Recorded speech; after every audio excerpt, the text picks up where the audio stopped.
What's good, people? What's going on? Welcome to another exciting episode of Legends Talk. Today, we're thrilled to welcome former NBA pro, current international standout, Chris McCullough. Known for his versatility and athleticism on the court, Chris been different since he was a kid. You know what I'm saying? Today, we're going to explore his journey, the experiences that shaped him, and his ambitions on the international stage.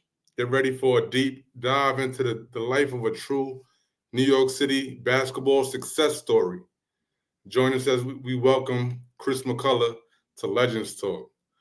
But before we get into the Legends Talk thing, man, the interview, I want to salute, you know what I'm saying, my sponsor for this platform, Soul Pack.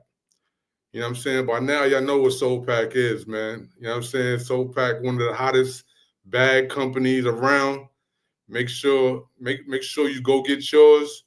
Make sure you enter in code ATHOOPS 20 for 20% off of your purchase. But yeah, Soul Pack, man. So check them out online. And again, enter that code ATHOOPS 20 for 20% off of your purchase. Soul Pack. Yeah, we got our first NBA bag, and people are like, yo, that's crazy, man. I remember coming home and telling my mom, I was like, yo, mom, we made it. We created a backpack for Allen Iverson. I seen that Soul Pack, they had these bags. I thought they were pretty fly. We reach out to that true baller, right? The person that wakes up at 5 in the morning and dedicates their whole lives for the love of what you do. My name is Mike Sala. I'm the founder and CEO of Soul Pack, and this is my hustle. Yeah, that's Soul Pack, man. Make sure y'all enter that code in for that 20%. You don't wanna miss that, man. I know the holidays coming. You know what I'm saying? We got merch, you know what I'm saying? Soul Pack merch. You know what I'm saying? Get it while it's hot. But with no further ado, we're gonna get my guy Chris McCullough. Brisk is in the building.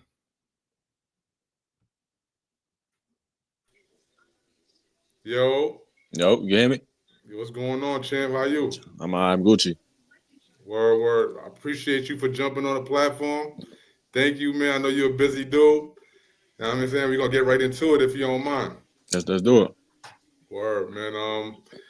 So you know what I'm saying? Like, tell me where, about the very beginning, man, like where you from and how did you get introduced to the game of basketball? Originally from the Bronx, Cortland Ave. Moms, pops, uncles, whole family played basketball, so it was like I was born in it. Didn't have to go too far. Basketball was always there. Used to go to my uncle's games, go to my pops games in the hood and shit like that. So it was always around me. I grew up in a neighborhood where there's so many basketball players. So just for me, it became natural, and that's where it started at. Maybe like 3 years old, I started picking up my first basketball, and that's where it started. A lot of ballers came from that Cortland Ave, man. You know what I'm saying? I keep hearing Cortland Ave.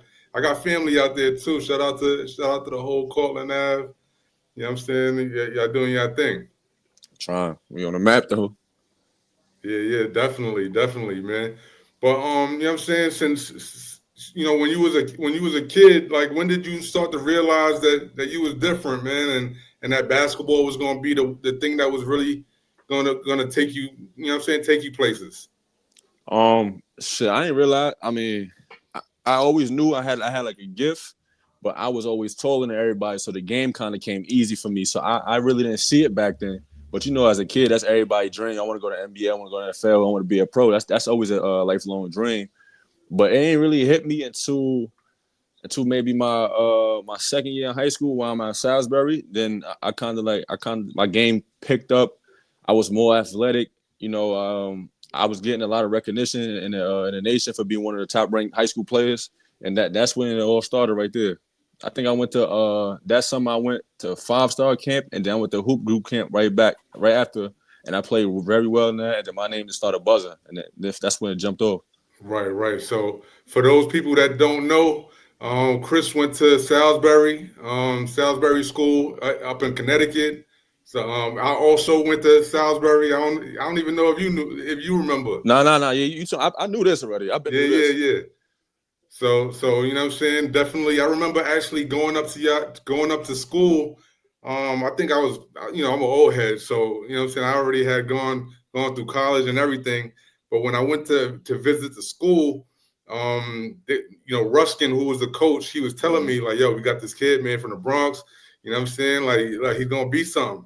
At the time, it was actually yourself and Zaid Hurst, who were who were the two dudes up there. So it was a pleasure, coming out there and checking y'all out to see the next generation of hoopers out there. Yeah, Z was my roommate, and it's crazy because he was like a big brother to me. But at the time, like I said, basketball came so natural to me. Like he was one of them dudes. Like he worked hard every morning. He in the gym 6:30 in the morning. I'm like, yo, bro, fuck, leave me alone, bro. I'm sleeping, bro. Like, and he would drag me out the bed at 6:30 morning. Like, yo, we gonna go to the gym. Like, you want to be good, you want to be great. That's what you got to do. So I mean, I thank him for that. That's my man. Though. I still talk to him all the time. Yeah. Shout out to him, man. Y'all definitely put the school on the map. You know what I'm saying? We during my year we made the chip. You know what I'm saying? We made the championship game, but we didn't seal a deal. And so y'all brought that first championship to school history. So Ever, yeah. So ever. That shit is salute, crazy. man. So how did that, you know what I'm saying? How did that first championship in school history at Salisbury, how did that like kind of like shape your mindset, man, in terms of, you know what I'm saying, what you wanted to do and how you was gonna approach, you know what I'm saying, the game moving forward? For me, it wasn't as big for me because I knew that school wasn't a big basketball school. Like we Right. played it was decent guys in the league, but we ain't played no real NBA level type dude. So for me, I mean, it was big to win a championship, especially at a young age. Like it was cool for me and everything. But I'm like, yo, like I gotta go somewhere else to play better competition because I already know what I could do. You know what I mean? That school is mostly academic, so that's what I'm really there for. But just having one in history is like this. It's crazy. Now I think about it. I went back to the school maybe 2 summers ago. Took my stepson up there so he could see how it is and see the campus and actually see like the banner hanging up. And it's actually crazy to see when it's one banner hanging in the middle of the gym. It's wild to me now. Now I look back, but back then I didn't look at it as it was a big deal. It was just like a championship. All right, well, what's next? Because in Right. Salisbury you got to play 3 sports. So after basketball season, you got to do something next. I did lacrosse, I did football. So I also got two football championships too in the school. So Yeah. They was always winning yeah, so football chips. that was it for me. Now, so you know, as you went on with your basketball career, like you said, Salisbury was, you know what I'm saying, the first step that you took. You transferred over to Brewster Academy, Yeah. and actually later on to IMG Academy. Like, what was the biggest challenges that you kind of faced there, as well as the lessons that you faced in adapting to these new environments at the prep school level? So Brewster, that was I got there my junior year, and that's one of the schools. I'm like, yo, I got to go to the school. They play top level competition. They play in the NEPSAC. You know, it's a lot of NBA guys there. It was Wayne Selden, Noah Vonleh, Northern's Noel, George's League. It was so many guys in that league. I'm like, this is where I need to be playing at. You know, we play good competition, go to good tournaments. So when I got up there, the first day of like preseason, it's like 40 coaches in the gym. And at this time, I got a big buzz. I'm number 6, number 7 in the country. So there's a lot of schools coming to see me, my teammates, everybody on my team, Brewster that year. I think we had 13 high-level Division I guys. So it was a lot of coaches throughout the gym every day throughout the whole preseason. So that shit shaped me. Like the way we trained up there, the way we practiced up there was like high level. So it was preparing us for college.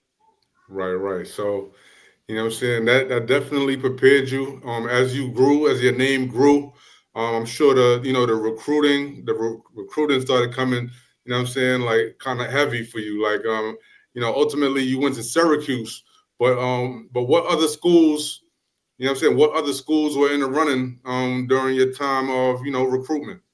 I always had Syracuse. I had the whole Big East. I had Florida, Kansas, Iowa State, Duke at the time. I had Miami, Wake Forest. I could have went anywhere I wanted to go, to be honest. But I always knew I wanted to play basketball upstate in New York. But I was thinking about St. John's at the time, but at the time, like, that school was too small for me. I need a bigger campus, and I don't want to be too close to home. So Syracuse was the best thing for me. Right. You already did that. That whole boarding school thing. So Mm-hmm. you knew how to handle yourself on the road. I'm used so to being away. Yeah, exactly. Right. And that even helps you now. You know what I'm saying? When Yo, you they got to do. go to, yeah. Every time I talk to some young guys that's going overseas, I'm like, yo, you know what I mean? You ever, like, lived on your own? You got to cook your own meals, wake yourself up. I mean, but I'm different because I was doing this at 13 years old when I went to Salisbury. Facts. 13, So 14 years old. yeah, so I was telling people were like, yo, you ain't homesick? I'm like, yo, man, I've been doing this. you're used to it. Like, the only thing you miss is you might miss the food here and there, but it's like you used to be. It's your normal now. That's what you normally do. So it's easy for me. Now, real quick, man. I know that Salisbury makes you be one of those waiters for the sit down meals. Like, Oh man, I remember sit when I down got there, I dinners. was like, listen, I'm not no waiter, man. I'm not no waiter for nobody. Yeah. But I kind of got down with the tradition. You know what I'm saying? I was like, oh, all right, you're not just trying to get me to do it. Yeah, All see, right. now for me, it took me a little minute to get used to it because I was so when I got up there, I was so hood. Like I'm like, I'm not used to that. I'm not used to talking like this. I'm not used to Right. having someone tell me when to go eat, when to go practice, when to go to the tutoring. Like I'm not just not. So for my first year was hell for me. Right. It took me a little while to get used to that. Now, of course, man. But so now you landed at Syracuse, man. Everything was going great, man. Then you had a ACL injury.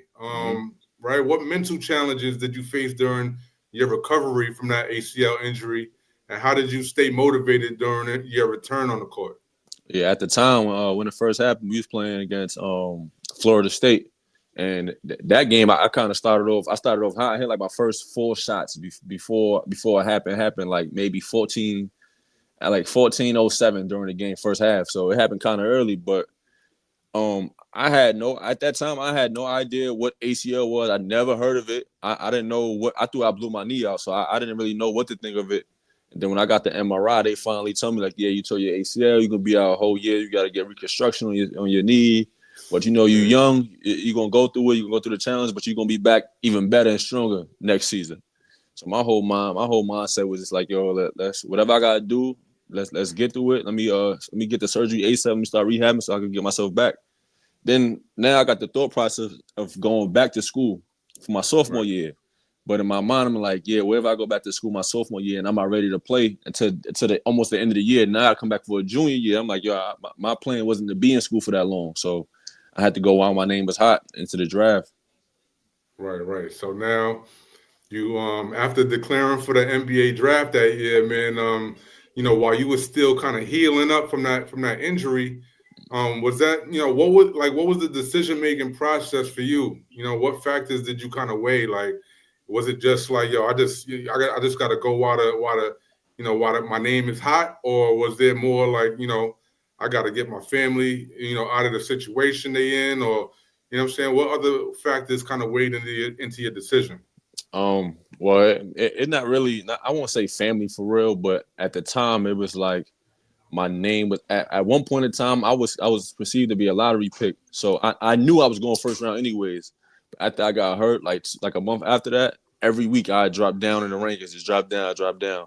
But I would have certain meetings with NBA teams and NBA personnel and ask them like, where do they see me going at? And everybody said you'll be going first round for sure. So I kind of already knew if they know I'm going first round, just let me go first round. Right. That was it. No, I could dig it, man. Yeah. You got drafted in the first round, 29th pick overall to the Brooklyn Nets. How did it feel going to you going back to the town? You know what I'm saying, in the NBA now, man. You are in the NBA and you reached your dream of getting your name called on that draft day, man. How did that feel for you, man? Shit, I was nervous as hell. I was nervous as hell because my mom, she was making me too nervous so like I think around like the 24th pick, they walked up to me and was like, yo, you gonna go 29th to Brooklyn. Just be ready. I'm gonna pass you your hat. You know what I mean? So my mom, her nerves started going off. She grabbed me and she like, you ready? You scared? I'm like, nah, just chill out, cause you gonna make me trip and fall. I don't want to do that shit. You know what I mean? So I had to calm my nerves, but like walking across that stage, you know what I mean, shaking the commissioner's hand, getting drafted to the hometown as the first ever kid from New York get drafted to the hometown team. That shit felt amazing to me. Shit felt amazing, especially when they took a risk on someone who still hurt. So that shit, it was a good feeling. Right now, man, you were still kind of rehabbing and getting yourself together. Were there ever any doubts, man? Like, yo, what if my joint don't heal up the way it's supposed to, or were you just like on some, yo, I got to do what I got to do, and all positive? Yeah, everything was positive. I knew Brooklyn already, cause I met with Brooklyn 3-4 times already. So I knew I was going there 2 months before I even got drafted. Like, they were like, yo, if you on the board at this time, we gonna take you at this pick. So I already knew I was going there. And I met with their team doctors. I was going to the best hospital in the city, HSS, to get my rehab. So I knew I was gonna be good. Right. Now you in the league, you know what I'm saying? From your time your time early on, like who were some of the vets, man, if any, that you connected with and kind of like took you under the wing or just showed you the ropes on how to be a professional now? Yeah, I had a lot. I had my first year with the Nets, that was KG last year. But he wasn't on the team, but he was still around it. Like he would go to the gym. And as a rookie, they made sure I had to beat him to the gym. He'd be in the gym at 6:30 in the morning. I had to beat him to the gym, even though he wasn't on the team, just so I could work out. But that was like my rookie thing. But the only thing, who else I had as vets? I had Jared Jack, took me under the wing. Joe Johnson took me under the wing. Daddy is Young. I had some good vets. Nah, that's tough. I had some good vets, yeah. That's tough. Now, embracing a new role in the NBA, man, can be difficult for anybody, right? How did you approach it, transitioning from, from starting off as a role player, as a bench player to, getting some starting minutes and now, showing up in a major way for the Nets? Yeah, so like that was my rookie year, but I didn't start playing till February, so that means I missed out on training camp, mini camp, preseason. I missed out all that shit. So when I got in the game, it was kind of like I was thrown into the fire. Like, hey, yo, they called me so early, and I was so nervous that when they called my name, I didn't even get up. I'm like, oh shit, like I don't know what to do. So when I got in the game, they're like, yo, just go out there, you know what I mean? Just play hard, rebound, run the floor, and get yours when you could get yours. Went out there. Hit my first shot I took, and that's when it started. But from there on, I think that year we wasn't a good team that year. So like maybe by like March they started sitting all the vets and all the older guys, and I started starting and getting started minutes, and I started playing well. And each game I got better and better when time came. I got more comfortable out there. When did you get that confidence, man? Like, yo, these dudes ain't even, you know what I'm saying? Like, I could play with these guys, like, and I'm saying, was it like the first time you got on the court, all of the butterflies kind of left, or was it a gradual thing? Yeah, I think it was a gradual thing. Like I said, it got better with time. The more time I got on the court, the more comfortable I felt playing out there. Right, like once the nerve, like I said, I missed all training camp. I missed everything. So it was like they just threw me out there, like, here, like this your man to guard for this game. And I'm like, damn, like I'm not even sure. I wasn't reading back then. They used to give us big booklets to read about everybody's personnel. And before you go in the game, you got to have the game plan, how to stop this player, how to guard this player, don't force him left, force him right. I wasn't reading all that because I was still focused on my rehab. So I didn't have time to do all that. So I was kind of thrown to the fire. But the more time I got, the more comfortable I got. Right. That's dope, man. Yeah. Now you got ultimately you get traded to the Wizards. I asked for that shit. Tell me about how you learned. You asked for the trade. That shit. Yeah, I asked for that shit. So what was the are you like? I mean, I don't know if you want to get into it or not, but let's get into it. I asked for that shit. What happened? Like, you know what I'm saying? What was it what put a bad taste in your mouth in terms of the Brooklyn Nets? So my year I had Billy King who drafted me. So I was his player that he drafted. My second year, my sophomore year, Everybody gets fired, and it's a new GM. He comes from the Spurs. He comes from a whole different organization, and he hires all his guys. Everybody's new. The only person we got there is still the trainer. So that year, he drafted Karis LeVert from Michigan. So that's his draft pick. So he worried more on Karis and then just pushed me to the side. So I'm like, yo, like if y'all don't have no future for me, y'all might as well trade me then. Like, why I'm going to just be sitting here and y'all not even worried about me? So just trade me so I can get some time somewhere. And back then, G League wasn't as big back then. Even though I was doing it, I would do morning games with the G League and then night games with the NBA. So I would play in 2 games for like 3 months straight. But it wasn't as big back then. I wasn't getting that many minutes. So after All-Star break, I'm like, yo, if y'all going to train me, just trade me. Like, just let me get an opportunity. And that's when they traded me after All-Star break to the Wizards. Now, your debut for the Wizards, it was brief, but it was significant, right? Like, what did that moment mean to you after overcoming, your earlier setbacks in your career with your injury and everything, all of the stuff that you went through in Brooklyn? I mean, it was good for me. I feel like it was a new start. It was a new organization for me. A new coach. I had players like Brad Bill, John Wall back then. Gortat, Yam Mahimi. I still had a lot of vets there, Mike Scott. So I was still learning as I was growing, and it was just good to be on a playoff team. My second or third year, like that shit was cool. Right. Now you actually winning and seeing how that feels. It's different. The NBA playoffs is different now. You know, we played. I think we played our first. My first year we played. I think we played Toronto. My first year.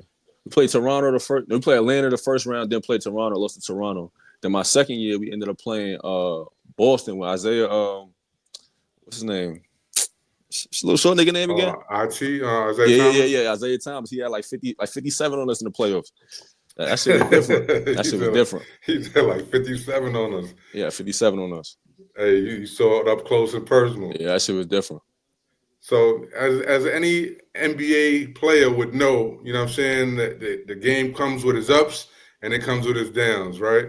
Mm-hmm. You know what I'm saying? Given all of everything that you was going through, what kind of strategies have you found most effective in kind of maintaining that you know what I'm saying, maintaining a level head when you're going through the ups and downs of an NBA season? Well, for me, it's always an NBA season is 80 plus games, so it's a long season. You don't know who's gonna get hurt. You don't know who's gonna get traded at one point in time. So only as a young player, all they tell you is to stay ready, to stay ready. You hear that shit every day. Stay ready, stay ready. And then as soon as you know, your name get called. So you just gotta prepare yourself, be ready. Just consistently be working in the gym. You know, before practice, after practice, before games, sometimes after games. And that's it for real. That's fire. You know what I'm saying? That is dope, man. When you see people taking those steps, man, and seeing you, from high school days, and you know what I'm saying, and get better and better and better. It was a testament to your, how hard you work and what you put in. You know what I'm saying?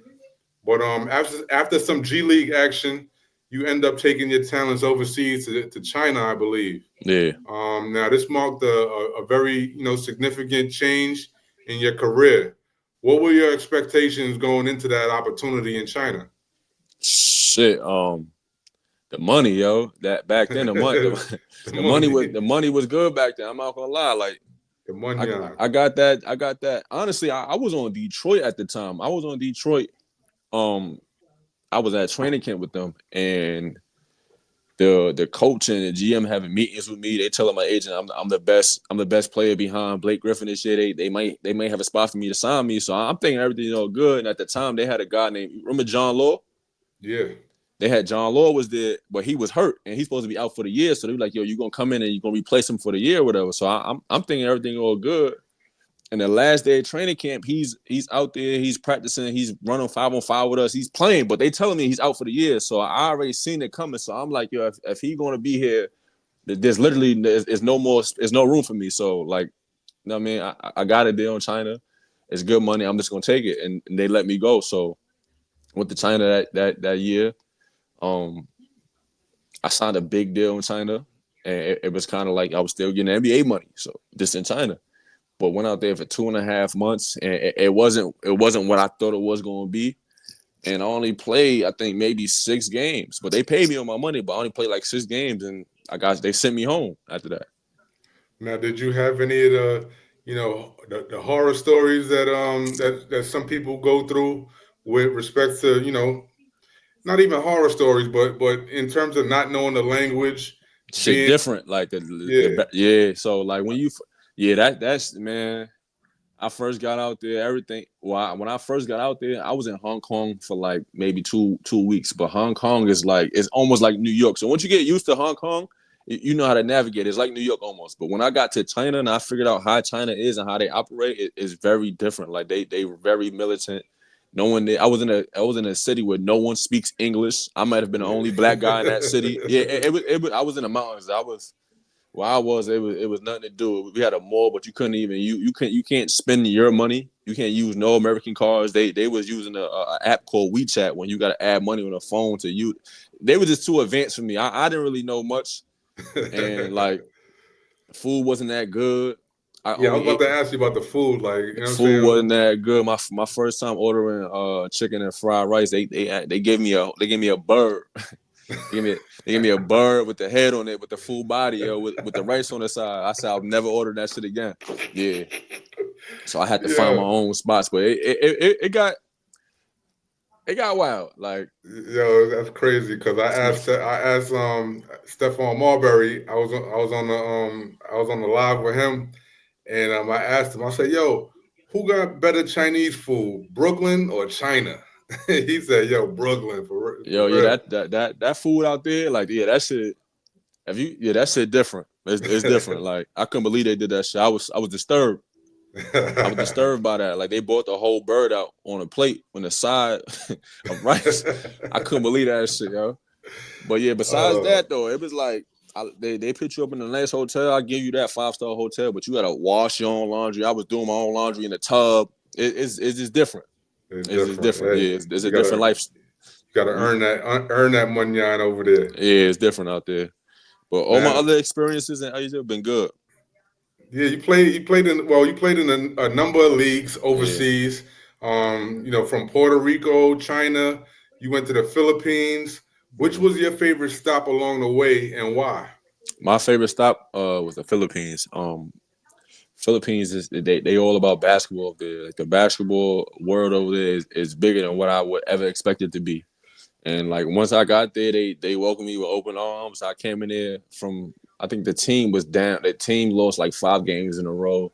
They was in last place. So when I got out there, we ended up winning every game until the final game of the regular season. We lost that game. Then we ended up being number 4 in the playoffs.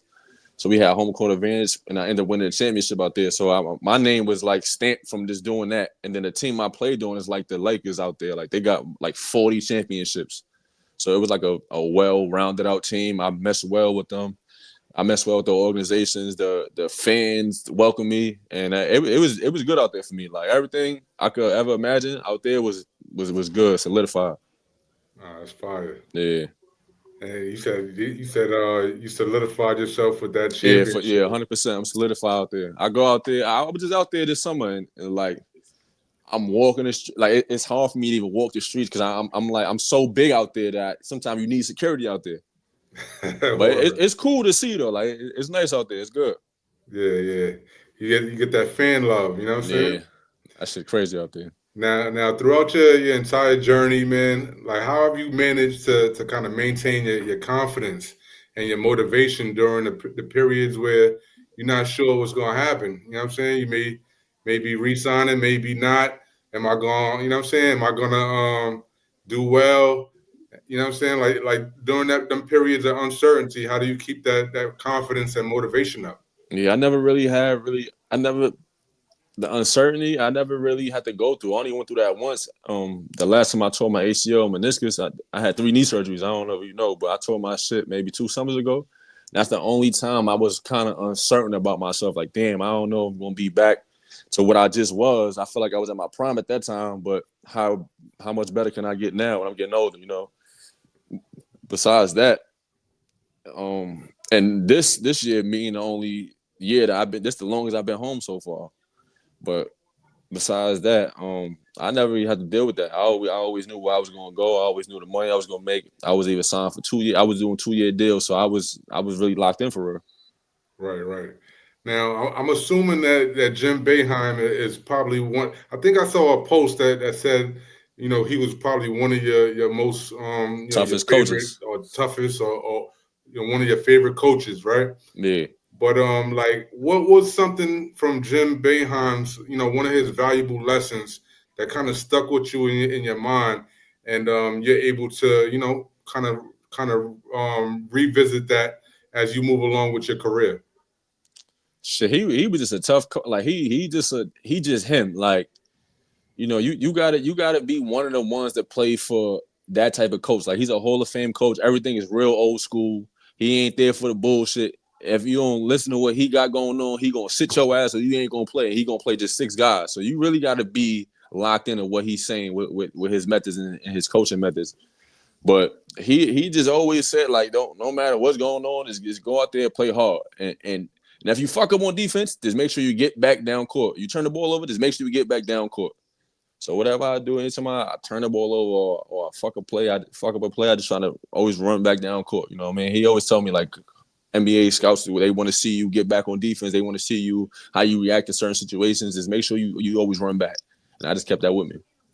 Hey man, that's the least you could do for turning it over if you Yeah, do. You know what I'm saying? get the fuck back on defense. At least. But as someone who's been through, what I'm saying, you've been through the NBA draft, and and early career challenges, right? Like, what advice would you give to young players, trying to aspire to make it in the NBA the same way you did? Still, I mean, what I would tell them is just, first of all, remain in school. Like, you do good. I would hop on school a lot, man. Do good in school, do good in high school, have good grades. Go to a college don't go to college for a big name. Go where you gonna play. And if your dream is to go to the NBA, just keep working hard. Don't give up, and just find a motivation to keep yourself motivated. So that's what's up. Definitely got to send some love down to the next generation that's coming under you. You know what I mean? Mm-hmm. Tell me about some street ball, man. We see you at Dykeman a couple times. You know what I'm saying? You was playing with Mikey and Dominican Power. Tell me about your love for the game in terms of street ball, and what's your favorite your favorite venue to play at in the summer?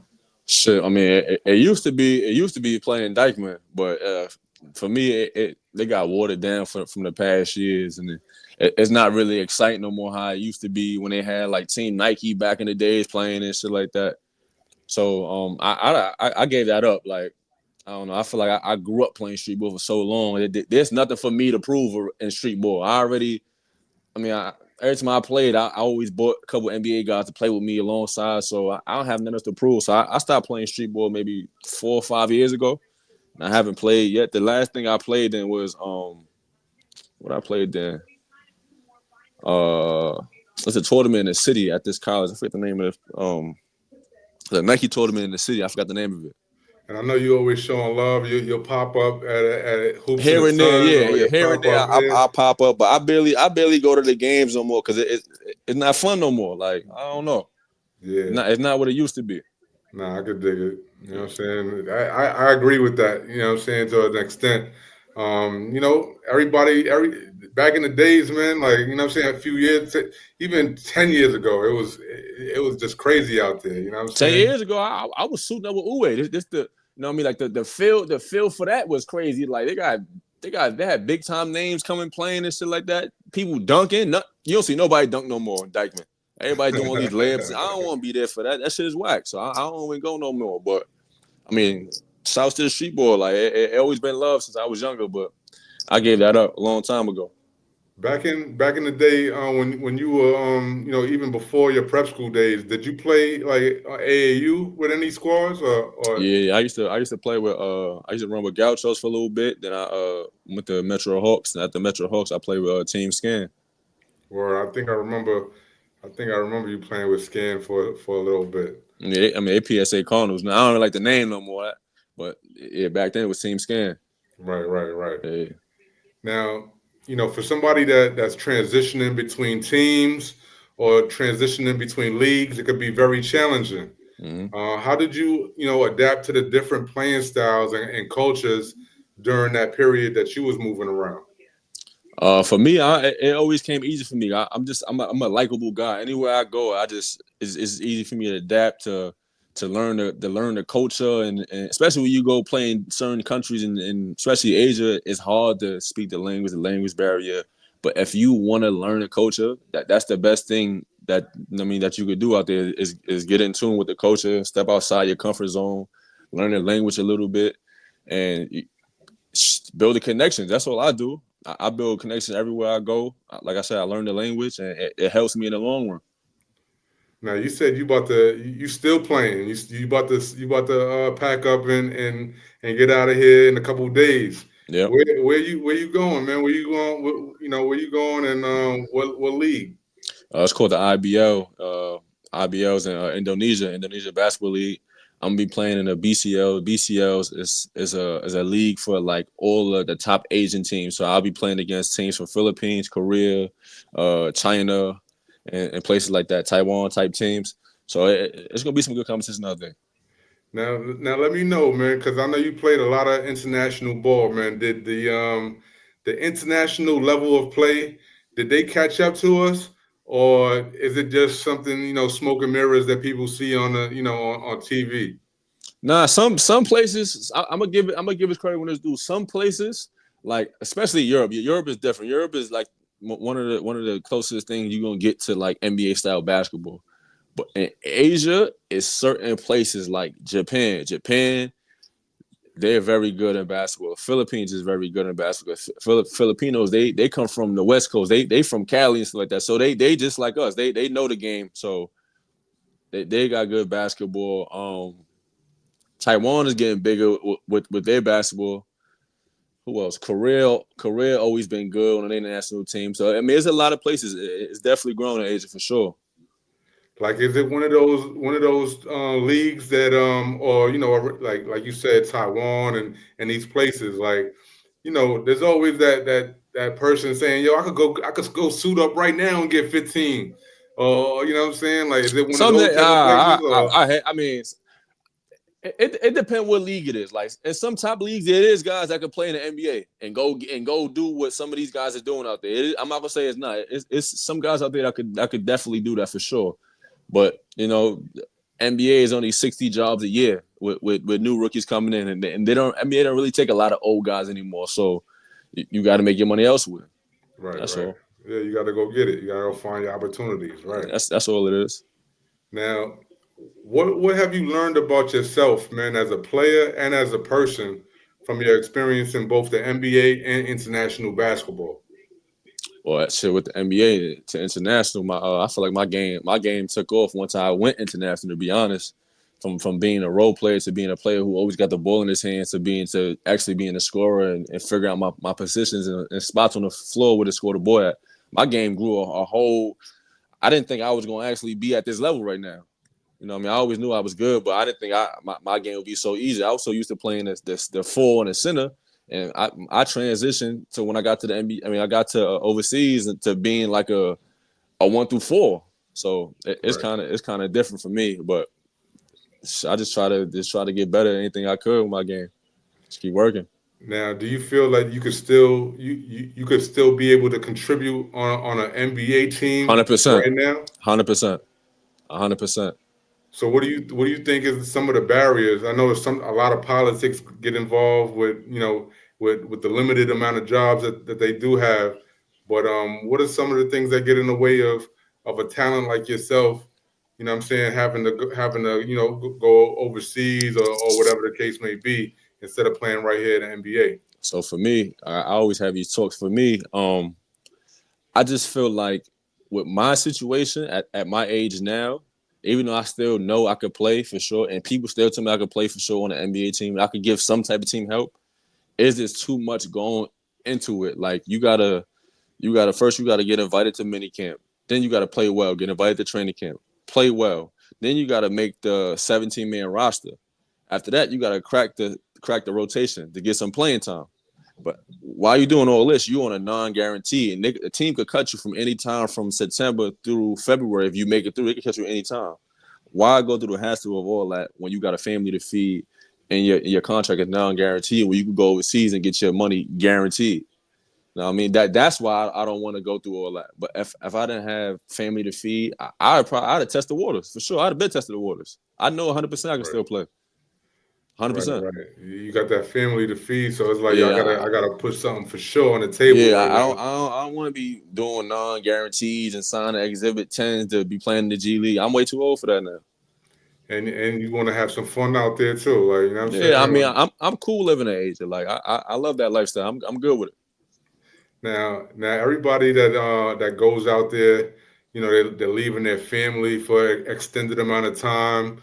You know, this you know, in terms of the being away from home, does that even, you know, get into your mind at all at this point, or is it like, yo, I'm just going, you know, everybody understands, you know, I'm going to work and I'll be back, or you know what I'm saying, what kind of situation is it? Yeah, that's what it is. I'm going to work. I'll be back. I don't really have breaks like that, but last year I had the opportunity to finally bring my kids to Asia to see Taiwan, and they came out there. My whole family came, and I played against I was signed to the team that Jeremy Lin was on last year, and we played against each other. It's always a good game. That Jimmy packed for that game. I had 40 right in front of my kids. They first ever overseas game watching me play. So so I mean we had Christmas over there, we had Thanksgiving over there twice. So I mean I enjoy bringing my family to Asia. They love it out there. So hey man, you ever think about going over there, you know, for good and just setting up shop? Yo, you know it's crazy. My girl be talking about that a lot. I've thought about it. I just don't know where. You know what I mean? I always pictured it like, yo, I want to get a big deal in Japan, maybe get a 3-year deal, and we can stay in Japan and try to migrate from there. And Taiwan feel like it's home now. They've been out there so many times. It's, you know what I mean? I got a lot of people out there. I know, connect with a lot of people who got opportunities to start businesses out there and everything. So you might not know. You might not know. You know what I mean? You never know what's going to happen. Never know what's around that next corner, man. You never know. Word. But at this stage, you know, this stage of the game right now, like how do you define success, man? Like, and what personal milestones are you looking to achieve in the next few years? For me, success is basically what legacy you can leave, or what information you can give to the younger generation. You know, like I went to top college. I got drafted first round. I played in the NBA. I played various countries overseas. You know, I won championships overseas. I won championships. I won TBT championship. I won, you know what I mean? So I've done a lot of things. So that's, for me, that's my success. But like I said, I'm stamped in Taiwan. I'm stamped in Philippines. I can go to these countries and live well out there because of what I did with basketball and how the game took me certain places. So for me, that's what success looked like. And do you envision yourself like in terms of like, you know what I'm saying, the next couple of years, like winning championships out there, or you know what I'm saying, or kind of establishing yourself a certain way in terms of your game? Like, I mean, you said you stamped over there, so like what would make you feel like you achieving, you know, or you checking off milestones in the next couple of years while you're out there playing ball? So for me, the way I see it, everywhere I go, I leave a mark, or I went to Korea, and I left a big mark in Korea. I went to Taiwan for 3 years, left a big mark in Taiwan with the connections I made and the people I met and the fans and how they interact and how I interact with them. So it's everywhere I go. Like when I go to Indonesia, I'm gonna do the same thing, repeat the same cycle, leave my mark. You know what I mean? I'm gonna dive into the culture as soon as I get there, trying to learn the language, you know, and just be out there. So when I'm done playing there, they're going to remember who I was. Nah, that's a fact, man. Now, the last question I got for you, man, is, if you look back on everything, right, your experiences, and you spoke on this a little bit, right, but what legacy, man, do you hope to leave in the sport, man? Not just as a player, but as a role model for the future athletes coming right behind you. It just, I mean, if people do know my story, but if they don't know my story, you know, a kid that grew up from the Bronx, had the aspiration and dreams of playing in the NBA, going to a top college, you know, but was a journeyman along the way, got hurt 3 different times, but kept himself motivated to keep going. And that's all I could just put out there.